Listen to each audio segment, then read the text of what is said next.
चुनाव में प्रथम मतदान अधिकारी की महत्वपूर्ण भूमिका है। प्रथम मतदान अधिकारी ही निर्वाचक की पहचान को सुनिश्चित करता है। प्रथम मतदान अधिकारी द्वारा निर्वाचक की पहचान को सुनिश्चित करने के पश्चात चुनौती नहीं दी जा सकती।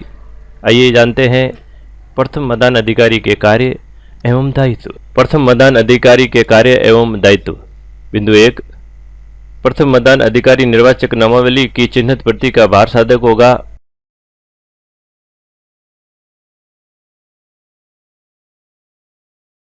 वह निर्वाचक की पहचान चिन्हित प्रति के आधार पर ही करेगा।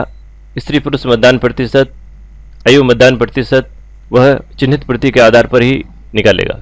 बिंदु 2, निर्वाचक की पहचान के लिए प्रथम मतदान अधिकारी उत्तरदायी होगा। निर्वाचक की पहचान के लिए प्रथम मतदान अधिकारी ही उत्तरदायी है।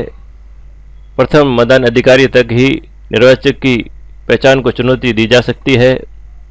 प्रथम मतदान अधिकारी द्वारा उसकी पहचान सुनिश्चित करने के पश्चात निर्वाचक की पहचान को चुनौती नहीं दी जा सकती।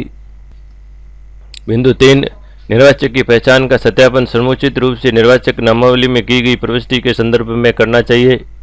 निर्वाचक की पहचान निर्वाचक नामावली चिन्हित प्रति में की गई प्रविष्टियों के आधार पर ही करनी चाहिए।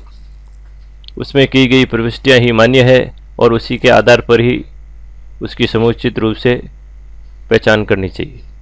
बिंदु 4, मतदाताओं की पहचान मान्य फोटो युक्त पहचान पत्र के आधार पर ही की जाएगी।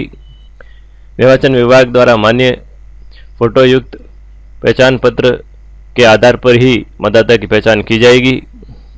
बिंदु 5, मतदाता अपने साथ अशासकीय पर्चे ला सकता है जिस पर निर्वाचक का नाम, निर्वाचक नामावली में उसकी क्रम संख्या, निर्वाचक नामावली की भाग संख्या, मतदान केंद्र की संख्या और नाम हो सकता है जहां उसे वोट देना है। इस पर्ची के साथ मतदाताओं की पहचान के लिए दस्तावेज लाना आवश्यक होंगे। बिंदु 6, पीठासीन अधिकारी को यह सुनिश्चित करना चाहिए कि अशासकीय पर्ची में किसी अभ्यर्थी या उसके दल या उसको आवंटित प्रतीक चिन्ह नहीं छुपा हो। अशासकीय पर्ची पर किसी दल का प्रतीक चिन्ह अंकित नहीं होना चाहिए। यह पीठासीन अधिकारी को सुनिश्चित करना है।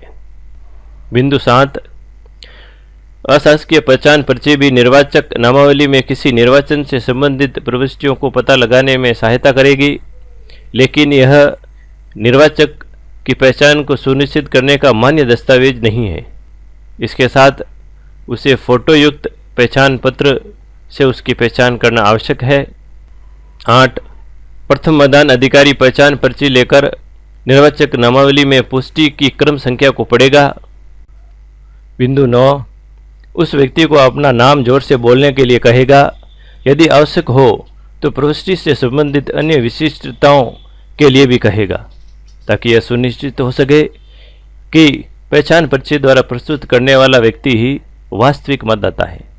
बिंदु 10, प्रथम मतदान अधिकारी द्वारा पहचान सुनिश्चित हो जाने के बाद मतदाता की पहचान को चुनौती नहीं दी जा सकेगी।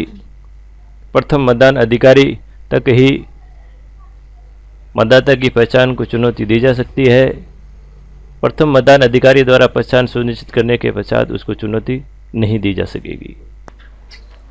बिंदु 11, प्रथम मतदान अधिकारी आने वाले मतदाता की पहचान सुनिश्चित करने के पश्चात उस मतदाता से संबंधित प्रविष्टियों के बॉक्स में फोटो को छोड़ते हुए लाल स्याही से तिरछी लाइन अंकित कर देगा।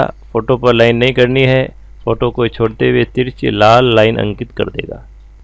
बिंदु 12, महिला मतदाता के मतदाता सूची क्रमांक पर लाल स्याही से गोला बना देना है।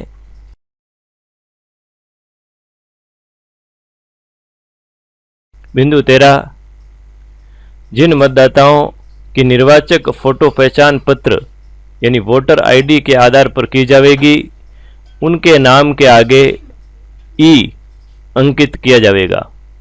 14, यदि प्रथम मतदान अधिकारी मतदाता की पहचान का पूरा समाधान नहीं कर पाता है तो उस मतदाता को पीठासीन अधिकारी के पास भेजेंगे। 15, पीठासीन अधिकारी ऐसे मतदाताओं की संक्षिप्त जांच करेंगे।